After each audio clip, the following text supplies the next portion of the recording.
Hey Club56 and happy Sunday! I am so excited to continue our month-long study of the fruit of the Spirit. This week, we're gonna focus on 3 of the 9 fruits this morning. And I wanna talk about, love, joy, and peace. To have a better understanding of them, I'm going to break down each one and talk a little bit about it. Love is the selfless, giving, devoted love of God and others. It's what drives us to put others' needs above our own. Love honors others and celebrates truth no matter how difficult it is to hear it. This kind of love doesn't allow feelings to dictate its choices. Love is hopeful and trusting. Loving people keep things like hatred far from them. Let's take a look at these 2 verses that give us a great example of love in the Bible. 1 John 4:19 says, "We love because he first loved us." 1 Corinthians 13:4 says, "Love is patient, love is kind, it is not jealous, love does not brag, and is not arrogant." The second fruit we will talk about is joy. Joy is a deep and long-lasting state of our soul that no circumstance, event, or human can steal away from us. It's spending time with God and choosing to rejoice in all things.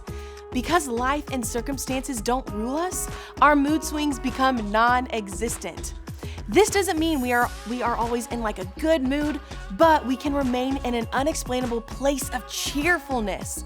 Joyful people don't allow misery, sorrow, sadness, or despair to rule their thoughts or guide their actions. We do not allow the outside world to choose how we feel.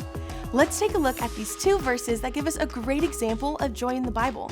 Psalm 66:1 says, "Shout joyfully to God." And Psalms 92:4 says, "For you, O Lord, have made me glad by what you have done. I will sing for joy at the works of your hands."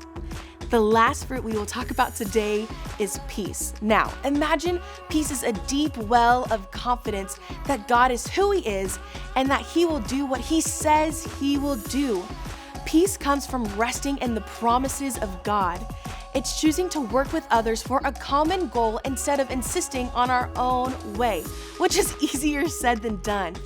Peace is often unexplainable and incomprehensible. It is hard to even explain that sometimes. But we know when we have it and we know when we don't. Peaceful people don't go to war with their actions or words, for they know that brings no help to any situation. A quote from C.S. Lewis that I love is, "Life with God is not immunity from difficulties, but peace in the difficulties." Let's take a look at these 2 verses that give a great example of peace in the Bible. Romans 12:18, "If possible, so far as it depends on you, be at peace with all men." Psalms 34:14 says, "Depart from evil and do good. Seek peace and pursue it." Before we end, I have a reflection question for you. Does anything about the descriptions of love, joy, or peace encourage you, or do they challenge you?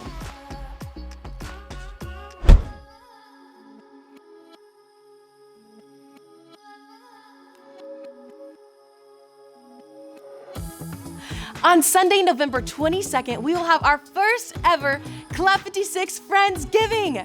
It will be a fun Sunday filled with food, games, and prizes. You do not want to miss out on that Sunday.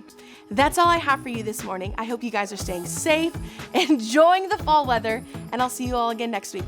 Bye.